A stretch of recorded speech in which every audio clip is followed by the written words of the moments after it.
네. 은혜롭죠? 아멘.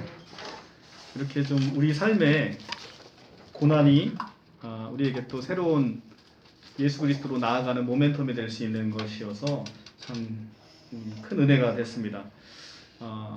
로마서 8장 28절에 우리가 알거니와 하나님을 사랑하는 자, 곧 그 뜻대로 부르심을 입은 자들에게는 모든 것이 합력하여 선을 이룬다 이렇게 말씀을 하셨습니다. 우리가 하나님을 사랑하는 자, 하나님을 사랑하는 자는 곧 그 뜻대로 부르심을 입은 자라고 얘기를 합니다. 그렇죠? 하나님께서 먼저 우리를 부르셨기 때문에 우리가 하나님을 사랑할 수 있는 것이고요. 그런 자는 모든 것이 합력하여 선을 이룬다. 때로는 그것이 고난일 수 있고 고통일 수 있는데 그 고난과 고통을 우리의 평안과 기쁨으로 바꾸시는 분, 그분이 바로 예수 그리스도시다라고 말씀을 합니다. 이것은 이제 비단 로마서의 말씀뿐만 아니라 우리가 창세기 50장 20절에 가면 이제 요셉의 형제들이 요셉을 다 죽이려고 했지 않습니까? 그런데 이제 요셉이 총리가 돼서 애굽의 많은 백성들을 구했는데 그때 요셉이 형제들을 만나서 했던 고백이 바로 그겁니다. 당신들은 나를 해하려 했으나 하나님께서 그것을 선으로 바꾸사 오늘날 많은 백성들을 이렇게 구원하게 하기 위해서 하나님께서 그 당신들의 해함을 오늘날 선으로 바꾸셨다라고 얘기를 합니다. 이것이 바로 하나님의 기적인 것이죠. 믿는 사람이 오늘 간증의 핵심 포인트도 믿는 사람이 코로나를 안 걸린다. 하나님께서 보호하셔서 코로나를에서 지켜주셨다. 이런 아주 저급한 신앙에서 벗어나서 믿는 사람도 얼마든지 걸릴 수 있겠죠. 그런데 물론 이제 하나님께서 하나님의 큰 뜻 아래서 믿는 사람들을 보호하시고 또 그곳에서 지켜주시기도 하십니다. 그런데 우리가 설령 코로나라는 것을 걸렸다 하더라도 그것을 우리 동료 형제처럼 선으로 바꾸셔서 가족들 전체 굉장히 제가 알기로도 오랫동안 가족이 굉장히 고통 가운데 있었어요. 고통 가운데 있었고 또 이게 가족이 좀 오랫동안 소원한 관계에 있었는데 이번 일을 통해서 가족이 회복이 되고 그것도 또 그리스도의 말씀으로 이 대화의 문이 열렸다는 것은 참으로 놀라운 일이 아닐 수가 없습니다. 그래서 가족 모두가 2주 동안에 굉장히 은혜로운 시간을 보내셨어요. 그래서 제가 그 말씀을 함께 나누고자 오늘 강단에 세웠습니다. 좋으셨죠? 아멘. 네, 오늘 이제 이어서 마가복음 한번 이어서 가보겠습니다. 지난주에 우리가 야이로의 회당장의 딸과 혈루증 여인을 통해서 그것의 깊은 영적인 의미를 한번 살펴봤습니다. 그죠? 혈루증이라는 것은 피가 새는 병인데 그 피가 샌다는 것은 우리가 생명이 새는 것이고 우리의 기쁨이 새는 것이고 은혜가 새는 것이란 말이죠. 우리가 그것을 예수를 만났을 때 비로소 혈루의 근원이 말라서 우리가 다시 은혜를 찾을 수 있고 생명을 찾을 수 있고 우리가 기쁨을 찾을 수 있는 그런 시간이 되었습니다. 그래서 우리가 우리 자신이 혈루증의 환자임을 우리가 보는 것이 중요하고 그리고 우리가 그 죽었던 어린아이처럼 이제 생명이 샜기 때문에 어린아이처럼 우리가 죽어간 그런 인생이었고 우리의 옛사람이 죽고 이제는 새 사람으로서 새롭게 예수 그리스도로 말미암아서 살아나는 것 그래서 새 사람이 되었다는 것 이것이 이제 성경에서 우리에게 알려주는 놀라운 진리의 말씀이다라는 것입니다. 그리고 마지막 절에 5장 43절에 그 소녀에게 먹을 것을 주라 라고 얘기하시면서 이제 거대한 빵의 담론으로 이 마가의 이야기를 끌고 나간다라고 마가복음에서 제가 마지막에 말씀을 맺었습니다. 소녀에게 먹을 것을 주라. 소녀라는 것은 우리가 이제 성경에서 우리의 모든 성별은 여성이라고 이제 제가 누누이 말씀을 드렸습니다. 우리가 여성이어야 어린 양의 거룩한 신부가 돼서 예루살렘 땅에서 우리가 그리스도의 신부, 어린 양의 신부가 될 수 있는 것이고 그런 의미에서 우리는 성경에서의 우리의 모든 성은 남성도 여성이다. 그래서 모두 여성으로 되어 있고 이 여성으로 상징되는 소녀에게 먹을 것을 주라라고 하는 것은 바로 우리에게 이 땅에 빵으로 오시고 이 땅에 음식으로 오시고 생명으로 오신 바로 그 예수 그리스도 그분의 그 생명을 우리에게 주라라는 말씀으로 이해가 되는 말씀으로 지난 시간에 말씀을 맺었습니다. 오늘의 말씀은 6장 1절로 6절까지 말씀을 한번 보도록 하겠습니다. 이 오늘의 성경 본문의 말씀은 그닥 별다른 게 없습니다. 별다른 게 없어서 아마 여러분들이 오랫동안 신앙생활 하신 분 중에서도 목사님이 오늘의 본문으로 설교를 하시는 곳은 거의 본 적이 없을 거예요. 그만큼 설교할 거리가 별로 없는 내용이긴 합니다. 그래도 한번 그 안에서 또 같이 한번 은혜를 나눠보도록 하겠습니다. 6장 1절 말씀 읽겠습니다. 예수께서 거기를 떠나사 고향으로 가시니 제자들도 따르니라. 안식일이 되어 회당에서 가르치시니 많은 사람들이 듣고 놀라 이르되 이 사람이 어디서 이런 것을 얻었느냐? 이 사람이 받은 지혜와 그 손으로 이루어지는 이런 권능이 어찌 됨이냐? 이 사람이 마리아의 아들 목수가 아니냐? 야고보와 요셉과 유다와 시몬의 형제가 아니냐? 그 누이들이 우리와 함께 여기 있지 아니하냐 하고 예수를 배척한지라. 예수께서 그들에게 이르시되 선지자가 자기 고향과 자기 친척과 자기 집 외에는 존경을 받지 못함이 없느니라 하시며, 거기서는 아무 권능도 행하실 수 없어 다만 소수의 병자에게 안수하여 고치실 뿐이었고 그들이 믿지 않음을 이상히 여기셨더라. 아멘. 본문을 읽어봐도 뭐 특별하게 어려운 본문은 아니죠. 그런데 이 안에도 자세히 살펴보면 우리가 누려야 될 영적인 메시지들이 꽤 있습니다. 한번 같이 한번 보도록 하겠습니다. 예수께서 거기를 떠나사, 자, 우리는 성경에서 이 성경 본문만을 딱 떼서 읽으면 안 되고요. 성경의 앞뒤 문맥, 지금 우리가 어디에 와 있는지를 함께 다 보셔야 됩니다. 지금 예수께서 거기를 떠나셨는데 거기가 어디입니까? 바로 예수님의 공생의 사역의 본거지였던 가버나움을 떠나셨다는 얘기입니다. 가버나움을 떠나서 고향으로 가시니, 예수님의 고향은 어디죠? 나사렛입니다. 나사렛, 그죠? 가버나움은 갈릴리 호수가 이렇게 있으면 갈릴리 호수의 북쪽에 있는 것이고요. 그 다음에 나사렛은 갈릴리 호수의 서쪽에 있는 그런 곳입니다. 그래서 예수님의 고향 나사렛으로 지금 가셨다는 거예요. 가버나움은 예수님의 공생의 사역의 중심지였고, 그래서 마태복음에서 이 가버나움을 예수님의 본동네라고 칭하기도 했습니다. 마태복음 9장 1절에 가면 이 가버나움을 예수님의 본동네. 근데 이 본동네라는 것은 이제 번역에 따라서는 예수님의 고향이다 이렇게 번역을 하는 것도 있습니다. 그러니까 마태복음에서는 가버나움을 예수님의 고향이다 이렇게 지금 칭했다는 거예요. 그러니까 그러면 이제 우리가 이제 이런 말씀을 접할 때 그러면 예수님의 고향이 도대체 나사렛이야, 가버나움이야 이렇게 지금 얘기할 수 있는데 그 의도를 보셔야 되는 것이죠. 예수님이 우리가 이제 언어가 담긴 언어의 객관적 의미는 우리가 고향이 어디냐라고 했을 때 어디서 태어났고 어디서 자랐느냐를 물어보는 의미에서 고향이다라는 것을 물어봤을 때는 예수님의 고향은 나사렛이죠. 그런데 마태가 가버나움을 예수님의 본동네다라고 칭하신 것은 그만큼 중요한 사역지가 바로 가버나움이었고 공생애를 거기서 본거지로 해서 보내셨기 때문에 그런 표현을 쓴 것이지, 예수님께서 어릴 적 태어났던 곳이 가버나움이다 이런 의미로 쓴 것은 아니기 때문에 자, 우리가 이제 제가 이제 이런 말씀을 드리는 이유는 가끔 이제 여러분들이 이제 이단들을 만났을 때 우리가 평상시에 알고 있는 통념을 자꾸 성경의 말씀을 갖다 대면서 우리의 생각들을 자꾸 바꾸어 버리려고 한다는 것이죠. 우리가 예수님의 고향 나사렛 다 알고 있는데 마태복음 9장 일정을 딱 보여주면서 예수님 고향이 지금 가버나움이라고 하지 않느냐라고 봤을 때 우리가 이제 그런 것을 미혹되지 않도록 제가 말씀을 드렸던 겁니다. 예수는 마가복음 1장 9절에서 세례 요한을 찾아서 이미 출가를 하셨어요. 그리고 세상에서 이름을 날리셨고 바알세불 논쟁 때 서기관들이 귀신이 들렸다라는 하는 소문이 예수님의 가족에게 들림으로 인해서 예수의 가족이 예수를 출가한 이후에 예수를 한번 만난 적이 있습니다. 그렇죠? 기억나시나요? 3장 31절에서 예수의 가족이 예수가 미쳤다라는 소문을 들은 거예요. 예수가 미쳐서 귀신의 힘에 힘입어 귀신을 쫓고 다닌다라는 소문이 나사렛까지 들려서 이 가족들이 그 소문을 듣고 가족 망신을 시키는 예수를 그냥 놔둘 수가 없었던 것이죠. 그래서 예수를 잡으러 갔던 적이 있습니다. 그때 모친 마리아를 한번 본 적이 있죠. 그날 이후로 많은 사역을 행하시다가 지금 고향을 방문하시기로 작정을 하셔서 지금 오늘 6장 1절에 거기 가버나움을 떠나서 고향 나사렛으로 가게 되는 그런 일정이 지금 소개가 되고 있는 겁니다. 그때 지금 누구를 같이 동행시켰냐면 제자들을 따르게 했습니다. 제자들을 따르게 하신 것은 굉장히 중요한 의미가 있어요. 이것은 본문을 다 보게 되면 마지막에 제가 설명을 드리도록 하겠습니다. 자, 예수께서 고향에 방문하시니 안식일이 되어 회당에서 가르치시니 예수님이 도착하시니까 무슨 날이 됐답니까? 안식일이 됐다는 거예요.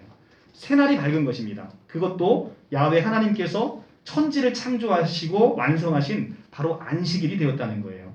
그런데 여러분들 한번 생각해 보세요. 우리가 예수를 누군지를 참 잘 모르기 때문에 예수께서 가시는 그곳이 바로 안식일이에요. 날짜상으로도 그렇지만 예수 자체가 안식일의 주인이시죠.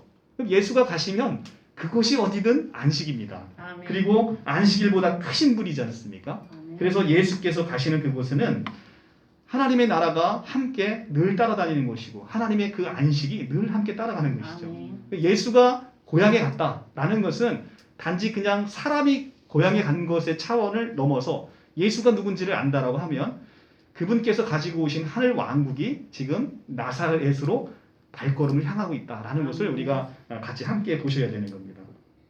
예수가 가는 곳마다 참 안식이 옴을 우리가 봐야 되는 것이죠. 예수께서는 늘 안식일에 그랬듯이 회당에 가셔서 늘 하던 대로 회당에 가셔서 안식일이 되어 회당에서 가르치시는데 이것은 늘 하던 대로 말씀을 가르치셨다는 것이죠. 바로 하나님의 말씀 속에 우리가 참 안식이 들어있다는 것을 이 본문을 통해서 알 수가 있습니다. 그런데 그 가르침이 참으로 놀라웠습니다. 그리고 그것은 굉장히 새로움이었습니다. 2장 2절에 사람들이 듣고 놀라 이르되 이 사람이 어디서 이런 것을 얻었느냐 이 사람이 받은 지혜와 그 손으로 이루어지는 이런 권능이 어찌 됨이냐. 사람들은 크게 놀라게 됩니다. 사람들은 크게 놀라웠습니다. 그것은 경이로울 뿐만 아니라 굉장히 새로웠습니다. 듣도 보지 못한 그의 새로운 가르침에 고향 사람들이 그저 놀랄 뿐이었습니다. 어두운 밤이 지나고 창조의 새 아침이 밝듯 나사렛 고향 사람들에겐 이제는 예수께서 가져오신 하나님의 나라가 가까이 밝아오고 있었던 것입니다. 사람들은 그 하나님의 나라에 대한 소식에 굉장히 경이로움과 놀라움을 금치 못했던 것이죠. 이 하나님의 나라는 바로 우리가 그토록 사모했던 바로 천국이라는 것입니다. 자, 예수께서 천국을 하늘 왕국을 이 땅에 가져오셨다는 바로 그 얘기를 지금 하고 있는 겁니다. 그 하늘 왕국에 대한 하늘 나라에 대한 소식을 들으니까 나사렛 사람들이 너무나 놀랍고 신기했던 것이죠. 그들이 그토록 사모했던 천국 하나님의 나라가 바로 예수 자체가 하나님의 나라시고 예수 자체가 참 안식이셨고 그분이 오심으로 하나님의 나라가 그냥 나사렛에서 선물이 됐던 것이죠. 우리가 지난 시간에도 얘기했습니다만 천국이 죽어서 가는 곳이 아니다라고 제가 말씀을 드렸어요. 내 주 예수 모신 곳이 그 어디나 하늘나라라는 찬송가 438장의 그 말씀을 우리가 늘 기억하셔야 되는 거예요. 아멘. 오랫동안 신앙생활 하신 분이 천국에 대한 확신이 천국의 개념을 모르니까 천국을 공간적 개념으로 이해하니까 내가 신앙생활 잘해서 천국 가야지라고 생각하시는 분은 참으로 신앙생활을 어리석게 하시는 분이에요. 그분은 이미 천국에 와 계신 분이고 천국을 이 땅 가운데서 누리시는 분이신데 내가 천국의 개념을 모르다 보니까 천국을 죽어서 간다 생각하면 신앙생활이 나의 공로가 되고 내가 신앙생활 잘해서 천국 가면 그건 누구 공로예요? 그건 내 공로지 않습니까? 성경에서는 그런 공로를 얘기한 적이 없다는 거예요. 성경은 우리가 하나님의 나라, 천국에 거하는 유일한 일은 그 일은 예수 그리스도의 보혈의 공로에 힘입어서 그리스도로 말미암은 것이라는 것이죠. 그렇기 때문에 내가 예수 잘 믿어서 천국 가는 것, 그건 나의 공로란 말입니다. 그러니까 그런 식의 신앙생활을 머릿속에서 완전 접어버리십시오. 여러분들이 이미 천국에 와 계시고 하나님이 주신 그 은혜로 말미암아서 오늘 이 자리가 사모되고 이 자리 제가 오래서 온 거 아니지 않습니까? 이 자리가 사모되는 거예요. 하나님의 말씀이 그리워지고 내가 하나님의 말씀 가운데 또 성도님들을 보면서 그 가운데에 있는 그리스도를 서로 누리면서 아름다운 교제와 교통이 이루어지는 바로 이곳을 여러분들이 사모해서 오게 되는 것이 그리스도께서 여러분들에게 하늘 왕국을 이미 선물로 주셨기 때문에 가능한 일이라는 겁니다. 자, 이렇게 나사렛에서 예수님의 고향인 나사렛에도 이렇게 하나님의 나라가 드디어 열리게 되었던 것입니다. 나사렛 사람들은 경탄에 경탄을 금치 못했습니다. 마치 가버나움 사람들이 안식일의 회당에서 예수의 가르침을 처음에 듣고 정말로 감탄하고 경탄했어요. 그게 이제 마가복음 1장 27절에 나오거든요. 어떻게 보면 병행 본문처럼 가버나움에서 있었던 일이 지금 예수의 고향인 나사렛에도 똑같이 그 말씀, 하나님의 나라의 복음의 말씀을 듣는 사람들은 이렇게 감탄에 감탄을 금치 못한다라는 것을 똑같이 보여주고 있습니다. 나사렛 사람들도 마찬가지였죠. 그런데 이렇게 바른 복음을 전해 듣는 사람이 늘 느끼는 감동은 똑같습니다. 신앙생활을 오래 하신 분도 율법에 젖어서 신앙생활 하셨던 분들 보면 바른 복음을 전해 듣고서는 이렇게 경탄하고 또 감탄하고 하나님의 복음이 얼마나 아름다운 것인지를 새삼스럽게 다시 처음 신앙생활 하시는 분처럼 그렇게 느껴지게 되는 겁니다. 그런데 이제 반전이 시작됩니다. 그런데 이 고향 사람들에게 있어서 이 새로움, 지금 예수께서 설파하신 그 말씀이 경이롭고 새로웠는데 갑자기 이 경이롭고 새로운 말씀이 갑자기 생소한 말씀으로 변하고 말았습니다. 왜 그랬죠? 그것은 이 참신한 가르침을 베푸는 사람이 누구인지를 확인하는 순간 이들은 그 경이롭고 놀라운 말씀이 정말 생소하고 이해하지 못하는 말씀으로 변해버렸다는 겁니다. 얼굴을 모른 채 들을 때 그의 가르침은 놀랍고 새로운 말씀이었습니다. 그런데 얼굴을 확인한 뒤로 어느새 그 가르침은 이제는 낯섦으로 변해버린 것이죠. 자, 3절 보면 6장 3절 마가복음 6장 3절에 이 사람이 마리아의 아들 목수가 아니냐. 자, 이 사람이 마리아의 아들 목수가 아니냐. 그들은 예수를 어려서부터 잘 알고 있었습니다. 예수가 일전까지만 해도 천하디 천한 목수였다는 것이죠. 그리고 그의 어머니가 형제들과 누이들이 누군지도 다 알고 있어요. 그들은 예수를 가리켜 마리아의 아들이라고 했습니다. 전통적으로 유대인들은 어떤 사람을 규정할 때 아버지와의 관계에서 말을 하고 있습니다. 그래서 누구의 아들 누구의 아들, 우리가 이제 여호수아 누구의 아들입니까? 눈의 아들 여호수아 이렇게 얘기를 하잖아요. 그런데 지금 예수를 가리켜 마리아의 아들이라고 얘기를 한다는 것이죠. 전통적으로 유대인의 이 어법과는 맞지 않는 겁니다. 예수님의 아버지가 누구시죠? 요셉이죠. 요셉의 아들 예수가 아니냐 이렇게 얘기를 해야 유대인의 시각에서는 맞다는 겁니다. 그런데 지금 마리아의 아들 예수다 이렇게 얘기를 하는 겁니다. 이것은 어머니의 관계를 규정함으로써 아버지가 없는 것도 아닌데 예수를 지금 욕되게 만들고 예수를 심히 모욕하고 있는 것을 이 본문을 통해서 알고 있는 거예요. 그러니까 이 사람들이 지금 이 경이로운 말씀을 전하는 사람이 바로 예수라는 것을 아는 순간에 이렇게 경이롭고 놀라운 말씀이 갑자기 생소하고 낯설음으로 바뀐 데는 바로 이 예수를 무시하는 것에 대한 모욕적인 언사가 지금 이 말을 통해서 우리가 확인할 수 있는 것이죠. 마리아의 아들 목수가 아니냐 이렇게 얘기하는 것을 통해서 우리가 그들의 마음속에 있는 깊은 심중을 우리가 헤아릴 수가 있다는 것이죠. 예수의 과거에 대한 그 지식으로 말미암아 모든 것을 한순간에 앗아다 버린 것이죠. 회당에서 현재적인 경험과 예수의 과거에 대한 지식 사이에 해결할 수 없는 괴리가 생겨버린 겁니다.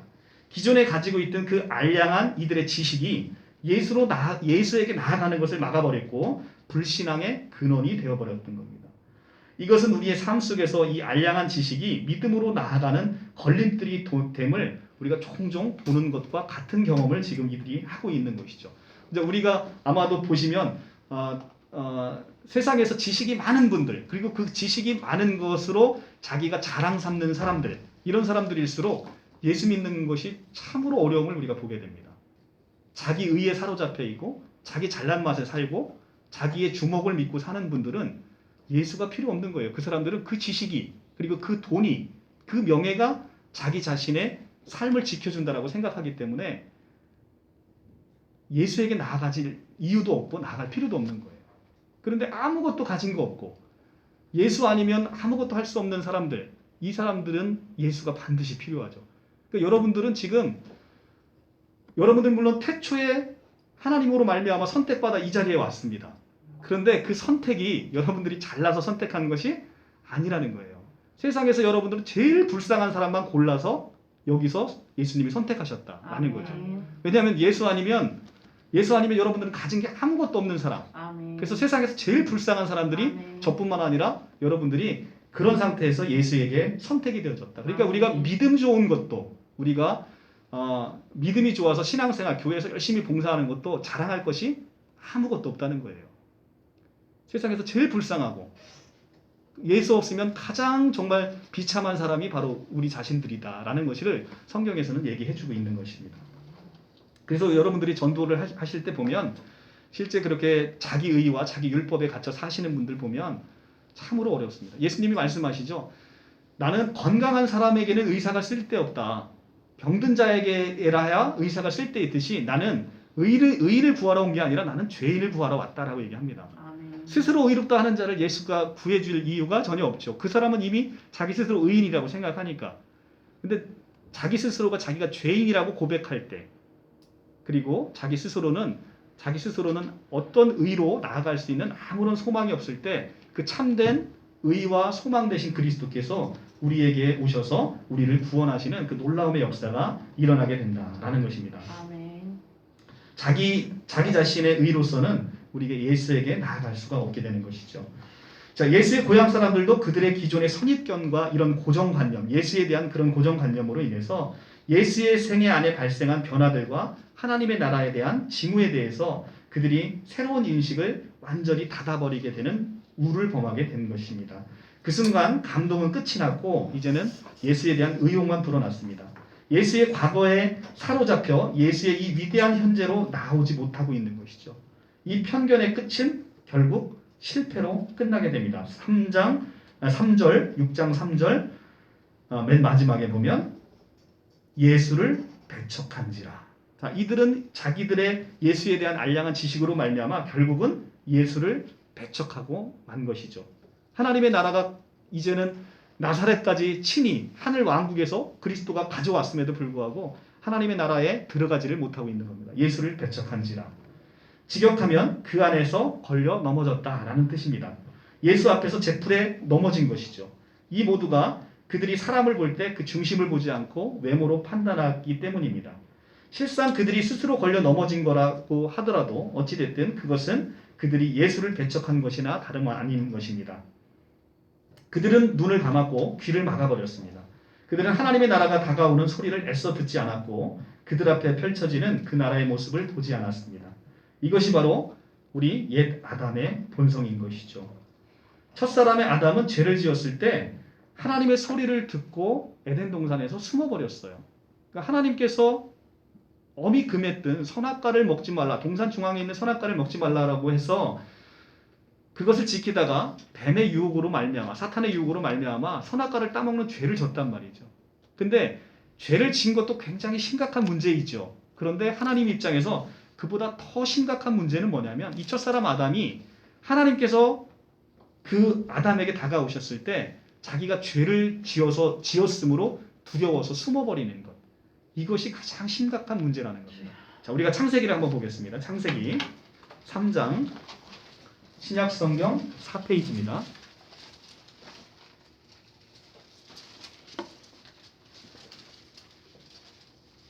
신약성경 4페이지 3장 8절. 자, 선악과를 3장에서 이제 따먹고 하나님께서 찾아오십니다. 자, 3장 8절에 그들이 그날 바람이 불 때 동산을 거니시는 여호와 하나님의 소리를 듣고, 하나님의 소리를 들었어요. 하나님의 소리를 듣고 아담과 그의 아내가 여호와 하나님의 낯을 피하여 동산 나무 사이에 숨은지라. 여호와 하나님이 아담을 부르시며 그들에게 이르시되 내가 어디 있느냐. 10절 이르되 내가 동산에서 하나님의 소리를 듣고 내가 벗었으므로 두려워하여 숨었나이다. 자, 이것이 첫사람 아담에게 있어서는 가장 심각한 문제였던 것이죠. 모든 사람은 죄입니다. 아담의 후손 아래에서 죄가 없는 사람은 누가 있겠습니까? 아무도 없어요. 모든 사람이 죄인이라는 것이죠. 근데 보통 이제 우리가 전도를 하다 보면 여러분 그런 말씀이 들으시죠. 나는 죄가 많아서 교회 못 나가 이렇게 얘기하십니다. 때가 많아갖고 목욕탕 못 가는 거랑 똑같은 거예요. 때 많은 사람이 목욕탕 가야지 깨끗한 사람이 목욕탕을 왜 가겠습니까? 아멘. 예수님이 말씀하시잖아요. 나는 의인을 부르러 온 게 아니라 죄인을 부르러 왔다고. 아멘. 죄인이 아니면 예수에게 나갈 이유도 없는 거예요. 근데 가장 심각한 건 뭐냐면 내가 죄를 지었으므로 하나님에게 나아갈 모든 소망을 잃어버린다는 것이죠. 이것이 첫사람 아담의 가장 심각한 문제라는 겁니다. 근데 이 아담의 모든 죄를 누가 끊어버리셨습니까? 예수 그리스도께서 고린도서 15장 45절에 마지막 아담으로 오셔서 아담을 끝내셨어요. 마지막 아담이라는 뜻 안에는 이제는 더 이상 아담이 아니라는 거예요. 마지막 아담이기 때문에 여러분들에게 내려왔던 아담의 본성이 이제는 끊어져 버렸다는 거예요. 그것이 마지막이라는 뜻의 단어의 의미이지 않습니까? 그래서 예수를 마지막 아담이라고 불렀다는 것은 굉장히 큰 복음이고 축복이라는 겁니다. 여러분 더 이상 이제 아담입니까? 아닙니까? 아니죠. 여러분들이 이제 새 아담인 거예요. 새 아담. 새 아담으로 이제는 작은 그리스도가 됐다는 겁니다. 얼마나 놀랍습니까? 지금 성경에서 지금 그 얘기를 하고 있는 거예요. 첫사람 아담은 죄를 지었으므로 하나님의 소리를 듣고 숨어버렸습니다. 그런데 이제는 그리스도로 말미암아 아담을 끝내고 새 아담이 된 우리는 그리스도의 보혈에 힘입어서 죄가 많을수록 더욱 하나님에게 나아가야 하는 그런 사람이 됐다는 거예요. 이제는 우리는 굉장히 뻔뻔해졌어요. 이제 굉장히 뻔뻔해. 제 말씀 오해하시면 안 됩니다. 그렇다고 죄를 막 지셔도 된다 이런 얘기가 아니라 죄 많은 인생이 하나님에게 나아갈 힘을 얻었다는 거예요. 아멘. 이제 그 보혈에 힘입어서 우리가 하나님에게 나아갈 때 하나님께서는 우리를 씻기시고 우리의 죄를 깨끗게 하시고 우리를 그 보혈로서 이미 정케하셨다는 겁니다. 얼마나 놀라워요, 그죠? 자, 여러분들은 이미 죄 안에서 이 죄 안에서 깨끗함, 사함을 입었다는 겁니다. 잘 안 믿어지시잖아요, 그죠? 난 지금도 죄 많은데 죄가 깨끗하게 잘 안 믿어지시잖아요. 그래서 성경은 여러분들에게 그 죄가 이미 사함받고 깨끗함을 됐다고 여러 곳에서 얘기를 하고 있는 거예요. 자, 누구든지 성령으로 아니하고서는 예수를 주라 할 수 없느니라. 아멘. 근데 여러분들은 지금 예수를 주로 여호와로 고백하지 않았습니까? 아멘. 그러면 여러분들 안에는 뭐가 있는 거예요? 성령이 있다는 거죠. 성령으로 아니하고는 예수를 주라 할 수 없으니까. 아멘. 근데 여러분 안에 성령이 있다는 것은 성령은 하나님의 거룩한 영이에요. 더러운데 거할 수 있다 없다? 없다. 근데 여러분에게 성령이 이미 와 있다는 건 여러분들이 이미 얼마나 깨끗함을 입고 있는 거룩한 성전이 됐는지를 여러분들이 보게 되면 내가 얼마나 이미 죄에서 자유로워졌고 깨끗해졌는지를 알 수 있는 거죠. 그래서 고린도전서 3장 16절에 여러분들의 그 사도 바울이 얘기하는 거죠. 너희는 너희가 성전인 것과 그죠? 우리가 성전이랍니다. 성전은 깨끗하게 됐다는 거예요. 아멘. 깨끗하지 않으면 하나님이 거할 수 없으니까. 아멘. 하나님의 성령이 너희 안에 거하시는 것을 알지 못하느냐 이렇게 얘기하죠. 아멘. 하나님의 성령이 거한다는 것은 여러분들이 예수의 보혈이 발라져서 이미 깨끗함을 입었다는 거예요. 아멘. 그러니까 죽어서 천국 간다고 생각하는 게 얼마나 어리석은 일인지 아시겠죠?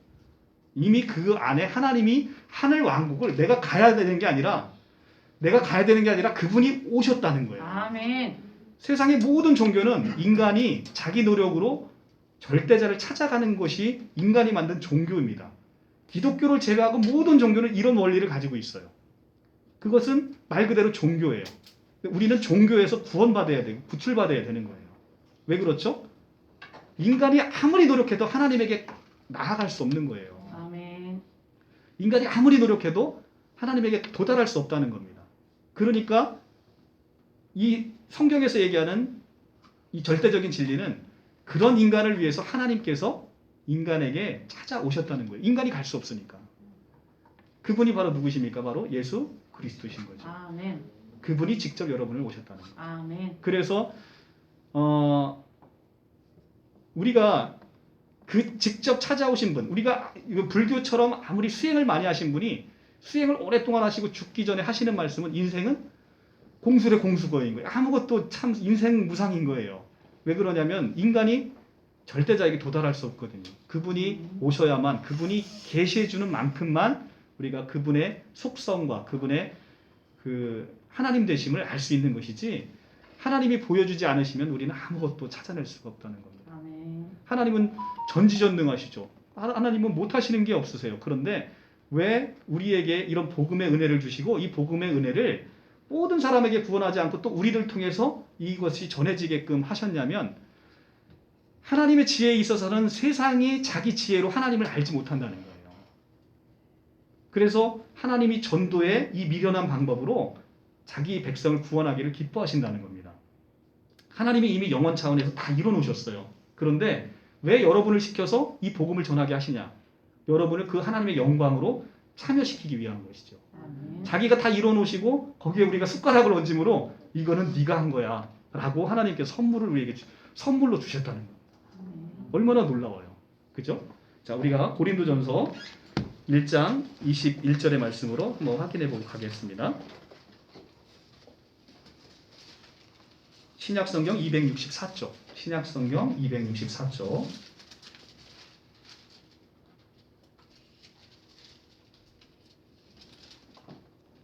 (1장 21절) 하나님의 지혜에 있어서는 이 세상이 자기 지혜로 하나님을 알지 못하므로 하나님께서는 전도에 미련한 것으로 믿는 자들을 구원하시기를 기뻐하셨도다. 아멘. 그렇죠? 하나님의 지혜에 있어서는 사람이 이 세상이 자기 지혜로 하나님을 알지 못한다는 거예요. 아무리 지혜가 있어도 하나님을 알지 못하는 거예요. 하나님이 직접 우리에게 찾아오셨고 또 먼저 하나님을 만난 사람을 통해서 이 전도에 미련한 방법을 통해서 자기 백성을 구원하기를 기뻐하셨다는 거죠. 아멘. 그리고 구원받은 자와 구원한 자를 같이 동시에 축복하시는 거죠. 그것이 하나님의 영광에 참여하는 방법입니다. 밑에 한번 더 읽어보겠습니다. 유대인은 표적을 구하고 헬라인은 지혜를 찾으나 우리는 십자가에 못 박힌 그리스도를 전하니 유대인에게는 꺼리는 것이요 이방인에게는 미련한 것이로되 오직 부르심을 받은 자들에게는 유대인이나 헬라인이나 그리스도는 하나님의 능력이고 하나님의 지혜입니다. 아멘. 자, 유대인들에게 있어서는 표적을 구해요. 우리가 믿음 생활 하실 때, 자, 오늘의 우리 동열 형제가 아름다운 간증을 했어요. 이 간증의 말씀을 자칫 이렇게 이해하시면 하나님의 말씀을 오해하는 겁니다. 어떤 거냐면, 자, 우리 교회에는 뭔가 특별함이 있어요. 특별함이 뭐죠? 바로 예수 그리스도예요. 근데 이것은 우리 교회만 있는 것이 아니라 모든 예수 믿는 모든 공동체에 다 계시는 거란 말이에요. 아멘. 그런데 하나님께서 특별히 우리의 형제님만 이뻐해서 형제님을 보호하셨다. 이렇게 간증을 하면 이것은 우리가 표적을 구하는 거예요. 하나님, 아까도 말씀드렸죠. 하나님은 어떤 환경에서도 실제 코로나가 걸리든 뭐를 우리가 다른 질병에 걸렸든 그 상황 속에서도 바꾸시는 하나님을 경험해서 우리가 그 안에서 우리가 알거니와 하나님을 사랑하는 자, 그 뜻대로 부르심을 입은 자들에게는 모든 것이 합력하여 선을 이루게 되는 것이죠. 아멘. 그 안에서 여기서 선을 이룬다고 할 때 이 선이 뭡니까? 바로 예수 그리스도예요. 아멘. 모든 것이 합력하여 예수 그리스도를 이뤄가는 거예요. 아멘. 하나님 외에는 선이 어디 있습니까? 없지요. 하나님 외에는 선이 없어요. 아멘. 누가 나를, 그렇죠. 하나님 한 분, 예수님이 그러시잖아요. 선한 선생님이여 예수를 부르니까 부자 청년이 예수님이 나를 어찌하여 선하다 하느냐. 하나님 한 분에는 선한 사람이 없다라고 얘기하시지 않습니까? 그러니까 선을 이룬다는 것은 바로 하나님이신 예수 그리스도를 이루어가는 거예요. 아멘. 그것이 어떤 상황이든 절망적인 상황이든 기쁜 상황이든 그것이 합력해서 때로는 그 절망과 고통이 어떤 사람에게는 예수 그리스도를 만나는 아주 좋은 모멘텀이 되는 거예요. 좀 어떤 정말로 평온한 사람이 그런 삶을 만났을 때, 그런 고난의 삶을 만났을 때 예수를 만나는 그런 삶으로 나아갈 수 있다는 것이죠. 우리는 이런 유대인의 표적을 구해서는 안 되는 것이죠. 표적은 그때 잠깐뿐인 거예요. 또 하나님께서 예를 들어 나는 코로나에 안 걸려서 하나님이 나를 기뻐해 줬고 나는 하나님이 계신 걸 믿으면 다음에 내가 코로나를 걸리면 나는 하나님이 안 계신다고 부정할 수밖에 없는 거예요. 우리의 신앙은 그렇게 얕은 신앙으로 갈 수는 없다는 거죠. 그건 표적을 구하는 신앙인 것이죠. 아멘. 자, 그리고 헬라인은 지혜를 구합니다. 아까 지금 자기의 지혜에 걸려서 넘어진 자들이 지금 누굽니까? 바로 나사렛 사람들이에요. 예수에 대한 어린 시적의 그 지식이 다 망하게 하는 것이죠. 자기가 세상에서 취득한 지식을 습득해서 그로 말미암아 성경을 대적하는 창으로 쓰이는 것. 이것이 바로 헬라인들의 지혜라는 겁니다. 근데 우리는 뭘 전해요? 십자가에 못 박힌 예수를 전하는 거니까 십자가에 못 박힌 예수를 전한다는 것은 유대인들은 어떻게 생각했습니까? 정치적 메시아를 꿈꿨어요. 핍박받고 있는 로마 군대를 와서 그냥 불로 다 심판하셔갖고 자기를 구원하기를 원하는 것을 그걸 희망했어요. 그런데 메시아고 구세주로 생각했던 바로 예수가 십자가에 처절하게 힘이 없어서 달려 죽었단 말이에요. 그러니까 유대인들 입장에서는 이 예수를 전하고 싶겠어요? 안 전하고 싶겠어요? 전하고 싶은 마음이 손톱만치도 없는 거예요. 왜냐하면 메시아는 그래서는 안 되거든. 하나님의 큰 뜻을 보지 못하는 거예요. 이 십자가에 못 박힌 예수를 전하니까 어떻게 보면 부끄러운 거예요. 그러니까 유대인들에게는 꺼리는 것이고 그 다음에 이방인에게는 미련한 것이죠. 야, 십자가에 달려 죽은 그 사람이 무슨 메시아야. 상식적으로 이해가 안 되잖아요. 인간의 가장 사악함으로 나타나는 게 십자가에 하나님이신 그분을 십자가에 못 박은 것이 인간의 가장 큰 악덕이죠. 그런데 하나님은 그 인간의 악덕을 하나님의 가장 놀라운 은혜로 바꿔버렸죠. 인간이 그 죽여버린 그 예수를 하나님께서는 그것을 온 인류를 구원하신 아름다운 희생 제물로 삼으셨다는 거죠. 그러니까 인간의 가장 큰 악을 가장 큰 선으로 바꿔버려서 우리에게 은혜로 내려주신 것. 이것이 바로 십자가라는 거죠. 이것은 인간의 머리로서 상상할 수도 없는 일인 것이죠. 바로 그것이 오늘 성경 안에서 나타났다는 겁니다. 그래서 오직 부르심을 받은 자들에게는 유대인이나 헬라인이나 그리스도는 하나님의 능력이고 하나님의 지혜이신 거죠. 그리스도가 바로 하나님의 능력이셨고 하나님의 지혜이셨다는 겁니다. 그분이 인간에 대한 놀라운 계획을 어찌 우리 인간의 이 어리석은 머리로서 그걸 헤아릴 수가 있느냐 이런 얘기를 하고 있는 겁니다.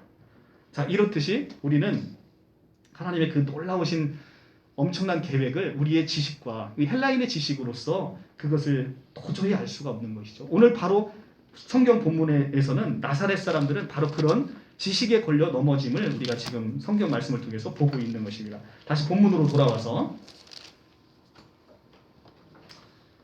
자, 예수의 고향 사람들은 그들의 기존의 선입견과 고정관념으로 말미암아서 예수를 배척하고야 말았던 것입니다.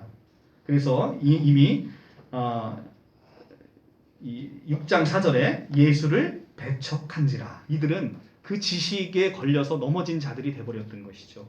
하나님의 큰 뜻을 보지 못한 것입니다. 6장 4절에 예수께서 그들에게 이르시되 선지자가 자기 고향과 자기 친척 자기 집 외에는 존경을 받지 못함이 없느니라 하시며 자, 배척한 자들 가운데는 고향 사람들만 있었던 게 아니라 예수의 친척과 가족들이 포함되어 있습니다. 모친 마리아, 그죠? 그리고 그 야고보와 요셉, 그 다음에 유다와 시몬, 예수의 동생들이 다 포함되어 있었습니다. 여기 요셉이라고 나오는데 마가복음 15장 40절에 가면 요새가 맞습니다.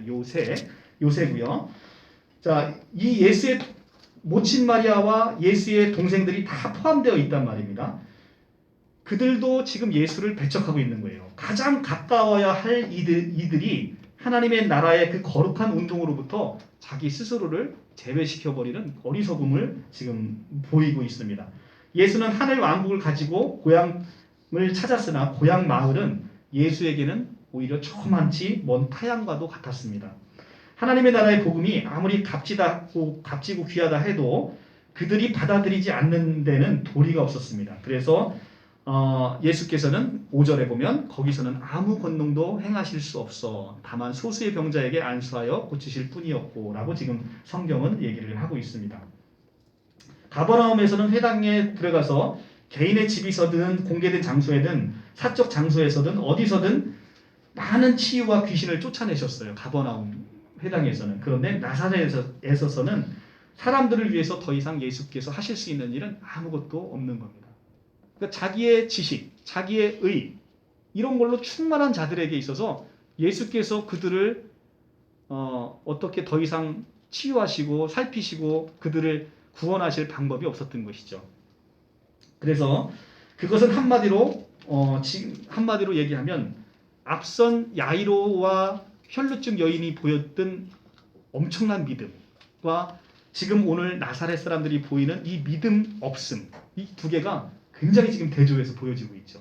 지난 시간과 이번 시간에 말씀을 함께 들은 분들은 두 믿음이 얼마나 극과 극을 이루는지를 알 수 있습니다. 근데 거기에는 지금 누가 포함되어 있다? 모친 마리아와 예수의 동생들이 포함되어 있다는 거예요. 그러니까 이들은 마가복음 안에서 처음에 외부인으로 출발합니다. 아웃사이더였어요.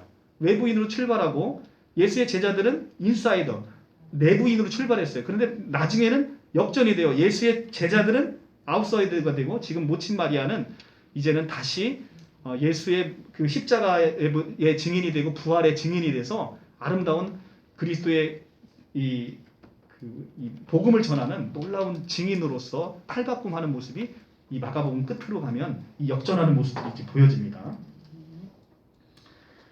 자, 그래서 이들의 믿음 없음으로 말미암아 앞선 야이로의 믿음과 이름 없는 혈루증 여인의 믿음과 이 고향 사람들과 예수의 친인척의 믿음 없음이 지금 이 본문을 통해서 굉장히 대조적으로 우리에게 보여주고 있다.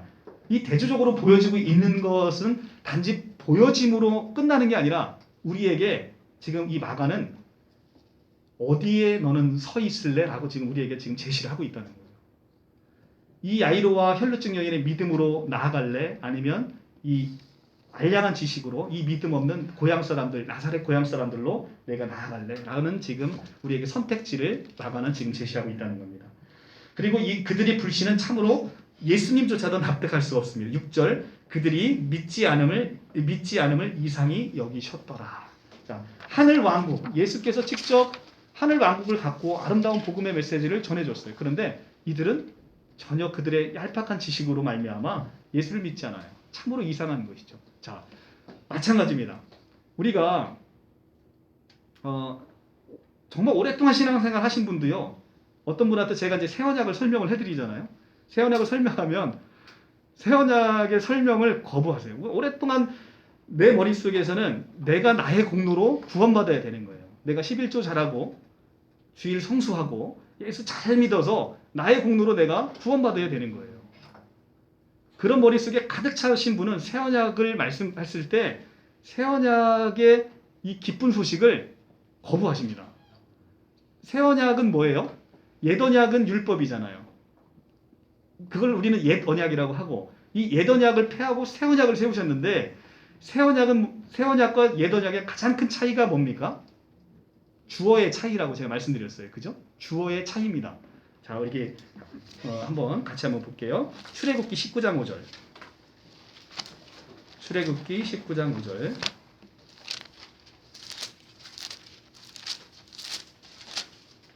(111조) 구약 111조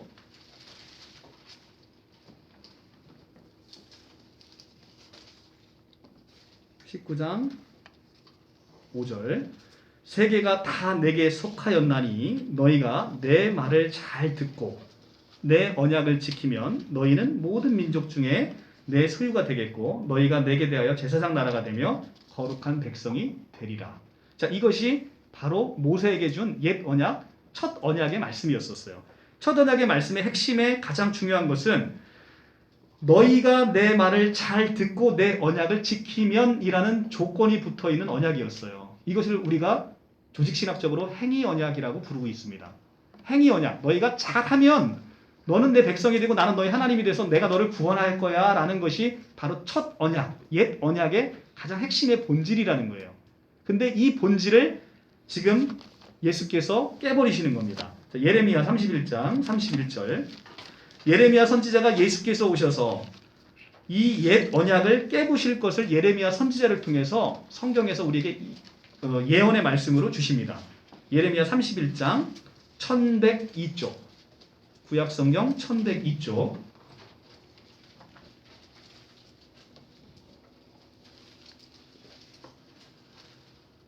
1102쪽 31장 31절 여호와의 말씀이니라 보라 날이 이르리니 자 날이 이를 거라는 거예요.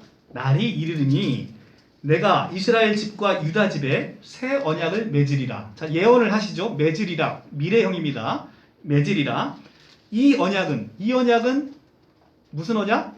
옛 언약, 새 언약? 새 언약. 이 언약은 내가 그들의 조상들의 손을 잡고 애굽 땅에서 인도하여 내던 날에 맺었던 것. 이거 무슨 언약? 옛 언약. 옛 언약은 여호와 하나님께서 그들의 조상을 애굽 땅에서 인도하고 나서 맺은 언약이 바로 옛 언약 모세 율법이잖아요. 그 언약과 같지 아니할 것은 같대요, 다르대요?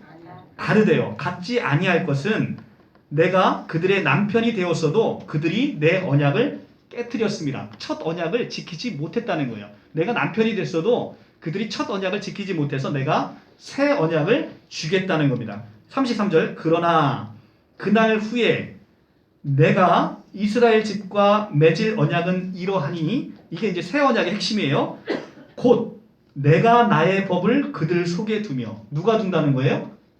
내가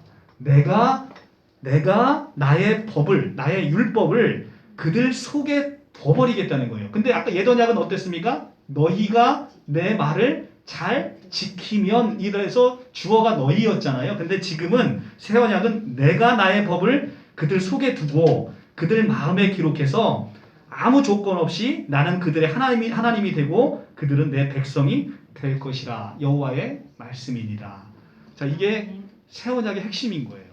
그러니까 모든 것을 지금 누가 하겠다? 여호와 하나님 예수 그리스도께서 하시겠다는 거예요. 아멘. 자, 여호와 하나님께서 하시겠다는 언약, 이것이 바로 새 언약인 거예요. 새 언약.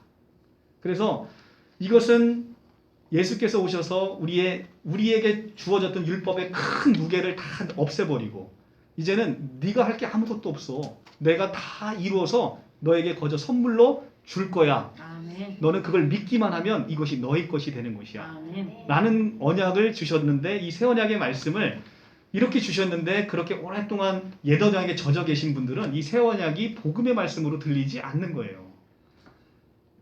쟤는 아무것도 안 했는데 나는 쟤보다 열심히 했는데 쟤랑 함께 구원받는 것을 이 옛 아담의 본성은 받아들이지 못하는 거예요.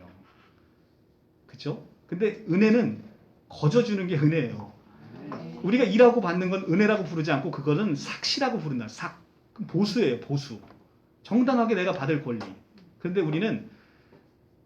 우리가 하나님께 거저 받은 것. 그래서 너희는 그 은혜에 의하여 믿음으로 말미암아 구원을 받았으니 이것은 하나님의 선물이라. 아멘. 행위에서 난 것이 아니니 누구든지 자랑하지 못하게 하려 함이라. 아멘. 자, 내가 열심히 노력해서 구원받으면 인간은 그걸 자랑 삼아서 온갖 동네방네 다니면서 자랑질 한다는 거죠.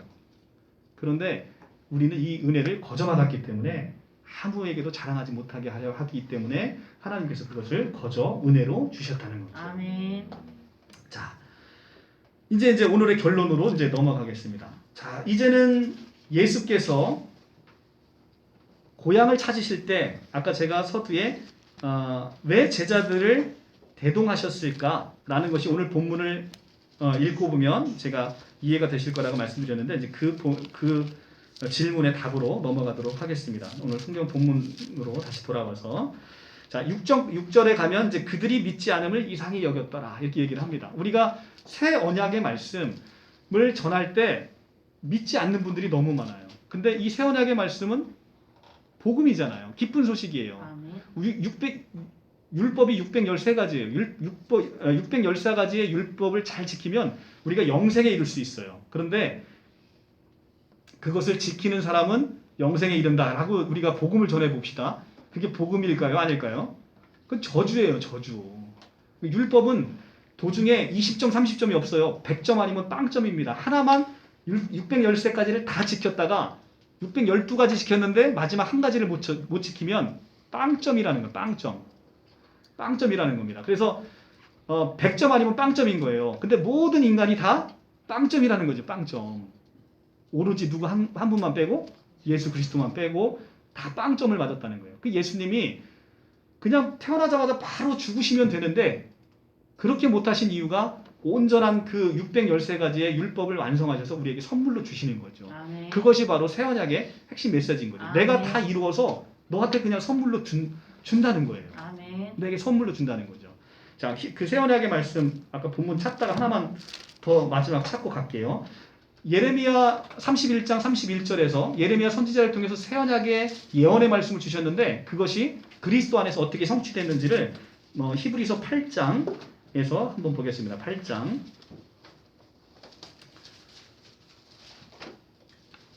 8절 361조 히브리서 신약성경 361조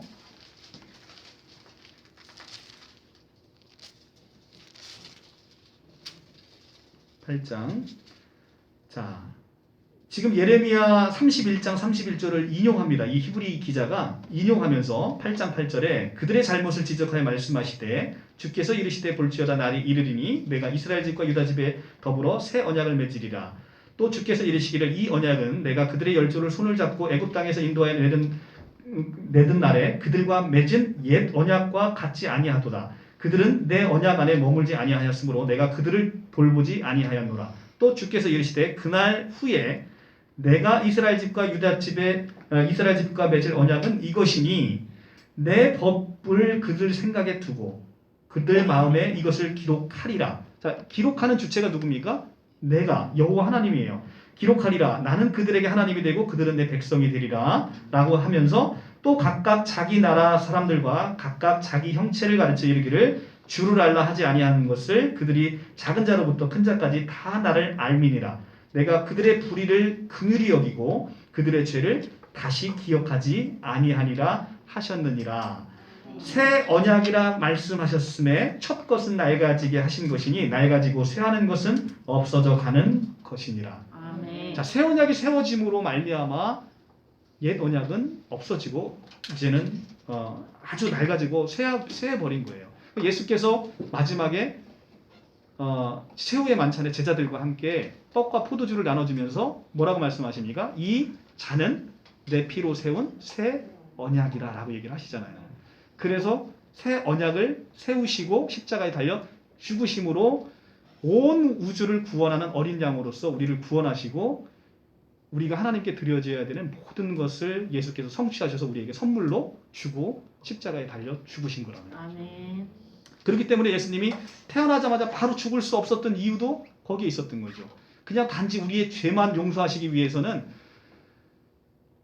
그냥 태어난 어린 아기가 그냥 죽으면 되잖아요. 그런데 그렇게 하지 않는 것은 우리가 하나님께서 우리의 인간을 통해서 이루시고자 하는 가장 중요한 목적, 그건 뭐냐면 하나님에게 영광이 되어야 되는 거거든요. 그러니까 인간의 피조물의 가장 큰 놀라움은 뭐냐면 하나님께 영광이 되어야 되는 거예요. 그 하나님께 영광이 되어야 되는 그 피조물을 인간 스스로 아무리 노력하더라도 하나님께 영광이 될 수 없기 때문에 그분이 다 이루셔서 우리에게 선물로 주셨다라는 겁니다. 아멘. 성경은 그 얘기를 하고 있습니다. 자, 그러면 제자들은 도대체 왜 데리고 다니신 것인가? 예수가 고향을 찾은 이유는 십자가의 죽으심으로 많은 사람들에게 이제는 빵의 거대한 담론으로 넘어간다고 제가 말씀드렸잖아요. 앞으로는 이 빵 얘기가 계속 나올 거예요. 이제 빵의 거대한 담론으로 넘어가는데 이 빵을 나누어 주기 전에 십자가의 죽으심으로 이 빵을 나누어 주기 전에 이 빵이라는 것은 생명의 빵이고 예수의 본질이고 예수의 생명이라는 거예요. 이것을 나누어 주기 전에 마지막에 고향으로 방문하셔서 어머니와 동생들을 보기 위해서 가신 겁니다. 그런데 그러면 제자들은 왜 데리고 가는 것인가? 일전에 마가에서는 산 위에서 제자들을 세운 뒤에 가족들로부터 배척당하는 사건을 결합시켜서 이미 마가가 소개한 적이 있어요. 마가복음 3장 30절에서 35절로 제자들을 세우자마자 예수님은 귀신 들렸다라는 잘못된 소문으로 말미암아 예수의 가족들이 와서 가족들로부터 배척당하는 것을 이미 소개를 했단 말입니다. 그런데 지금 다시 열둘은 다시 하나님의 나라의 신비 속으로 부름을 받았어요. 그래서 열둘이 선택이 됐습니다. 예수의 열둘이 선택이 된 후 혈육에 의해서 배척을 경험하게 됩니다. 그래서 이제는 또다시 혈육에 의한 배척을 받은 후에 이 열둘을 다시 세상 속으로 파송하실 거예요. 파송하실 것인데 이때 예수께서 고향에서 제자들을 동반한 것은 장차 그들이 세상에 나아갔을 때 이 나사렛에서 보여줬던 고향 사람들의 배척과 또 바로 앞선 사건에서 봤던 야이로와 혈루증 여인의 믿음 사이에 늘 이 믿음의 선택의 기로에서 이 제자들이 세상 가운데 파송받았을 때 그 선택에 내몰리게 되는 상황을 보라는 말씀이에요. 그 상황에서 과연 이 제자들은 어떤 믿음을 보여줄 것이냐라는 것이죠. 도중 그것을 위해서 제자들에게 지금 앞선 야이로 사건, 그 다음에 회당장의 그 어린 딸 사건, 그들의 믿음을 보여주고 지금 완전 상반되는 예수를 배척하는 믿음 없음을 함께 보여주면서 세상 가운데 나갔을 때 이들이 어떻게 처신을 해야 되는지를 이 현장 실습을 통해서 제자들에게 보여주고 계신다는 것입니다. 마가복음 안에서 이제 더 이상 회당에 대한 언급은 이곳을 마지막으로 더 이상 나오지를 않습니다. 더 이상 마가복음에서는 이 회당의 말씀은 더 이상 나타나지 않고 들어가시지도 않습니다. 그래서 불신의 현장과 사람들의 가차 없는 것을 불신의 현장에서 그 사람들의 믿음 없음을 보고 가차 없이 그곳을 예수께서는 떠나십니다. 그들을 버려두고 떠나시는 거예요. 후속되는 기적의 이야기들 속에서 이제 제자들은 이와 같이 믿음을 끊임없이 요구받을 것이고 그때마다 그들은 도전적인 상황에 처하게 될 것입니다. 과연 예수의 새 가족인 제자들은 본 가족들처럼 예수를 배척할 것인가? 아니면 끝내 믿음을 보일 것인가? 예수께서 제자들에게 고향 가는 길에 따르게 한 바로 그 이유가 이런 교훈적인 것을 보여주기 위해서 함께 데리고 가셨다는 겁니다. 자, 오늘의 말씀은 여기까지 맞고요. 다음 시간에 이제는 제자들의 파송을 합니다. 파송을 하고 제자들에게 파송 후에 귀한 보고를 받습니다. 그리고 그 사이에 세례 요한의 죽음이라는 샌드위치의 본문이 또다시 등장을 해요. 지난번에 샌드위치 본문에는 아주 그 안에 마가가 얘기하고자 하는 특별한 의미가 있다라고 제가 말씀을 드렸어요. 그죠? 근데 다음 시간에도 제자들이 파송을 가는데 뜬금없이 갑자기 세례 요한이 죽어버려요. 근데 그것을 가운데 샌드위치로 넣어놨는데 그 샌드위치로 넣어놓은 것에 아주 특별한 영적인 의미가 있다. 우리가 그 의미를 함께 살펴보면서 함께 나가갔으면 좋겠습니다. 오늘 마가복음 안에서 예수께서 고향에 가셨는데 우리가 이렇게 우리의 세상적인 지식으로 말미암아 예수를 배척하는 이런 어리석은 고향 사람들이 되지 않고 종전 시간에 배웠던 혈루증 여인과 야이로 회당장의 그 믿음으로 우리가 굳건히 설 수 있도록 오늘 성경의 본문의 말씀은 그것을 우리에게 두 가지의 사건을 바로 윗장과 바로 아래 보여줌으로 인해서 우리에게 너는 어떤 믿음으로 서 있을 것이냐라고 우리에게 지금 보여주고 있는 것입니다. 우리가 그 질문 안에 여러분들이 야이로와 회당장의 딸의 그 아름다운 믿음으로 그 길에 서 계시기를 간절히 축원합니다. 아멘.